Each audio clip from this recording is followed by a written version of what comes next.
When most people think of Led Zeppelin, they think of roaring guitars, wild drum solos, and Robert Plant's unearthly wail.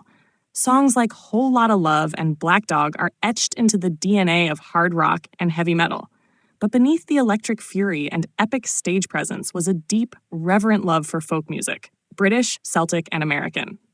What made Led Zeppelin truly revolutionary wasn't just their power, but their ability to blend traditional folk elements with rock aggression, creating something entirely new.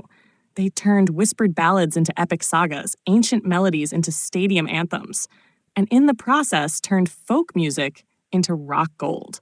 Jimmy Page, the mastermind behind Zeppelin's sound, had a profound appreciation for acoustic guitar textures.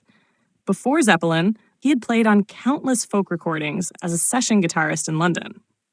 When he formed the band in 1968, he brought with him a vision that included not just blues and psychedelia, but also the finger-picked nuance of Bert Jansch, Davy Graham, and the English folk revival.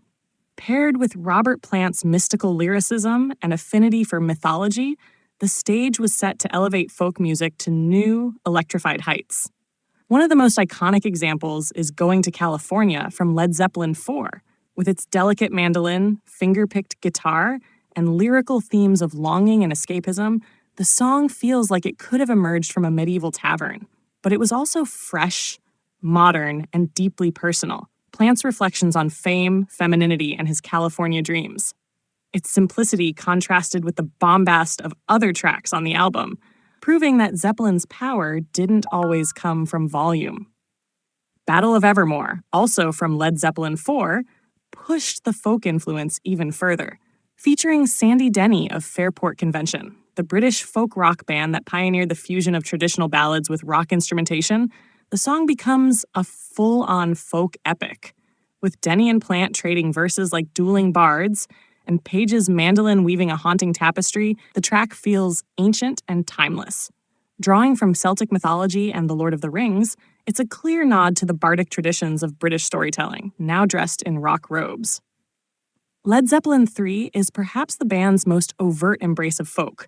After the heavy riffing of their first two albums, III took a sharp left turn into acoustic introspection.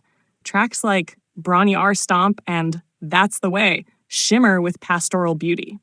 Recorded in a remote cottage in Wales, Brawny Or, the album captured the rustic isolation that inspired the band.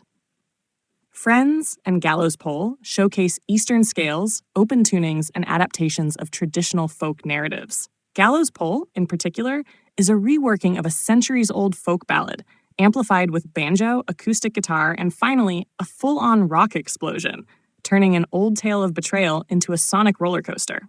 Even on heavier albums, like Physical Graffiti, the folk thread runs strong. Down by the Seaside and 10 Years Gone may be layered with electric instruments, but their core melodies and structures are rooted in folk storytelling. Black Mountainside, an instrumental track from Led Zeppelin Was, draws directly from Bert Jansch's arrangement of Black Waterside, blending Indian tabla rhythms with British folk melodies, creating a cross-cultural sonic experience decades ahead of its time. Robert Plant's lyrics often walk the line between folk poetry and mystical prophecy. Influenced by Tolkien, Norse mythology, and romantic literature, his words gave Zeppelin's music a mythic dimension. Whether singing about the Queen of Light or the Dark of Night, Plant crafted lyrics that could have been pulled from ancient scrolls or sacred manuscripts, perfectly aligning with folk music's storytelling roots. What made Zeppelin's folk fusion so powerful wasn't just their acoustic skills or lyrical depth. It was their ability to contrast those delicate moments with thunderous rock energy. Songs often began with quiet acoustic intros before exploding into powerful climaxes, creating an emotional arc that mirrored the rise and fall of epic tales. This dynamic structure became a hallmark of the Zeppelin sound and inspired countless bands in their wake.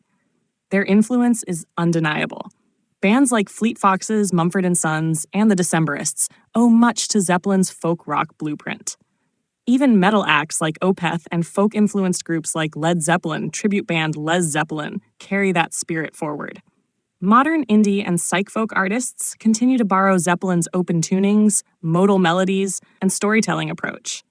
Led Zeppelin's genius was their refusal to be boxed in. They didn't just play hard rock, blues, or folk. They fused them all. They treated folk traditions with reverence, but weren't afraid to electrify them, distort them, and reinvent them. They transformed pastoral sounds into sonic storms.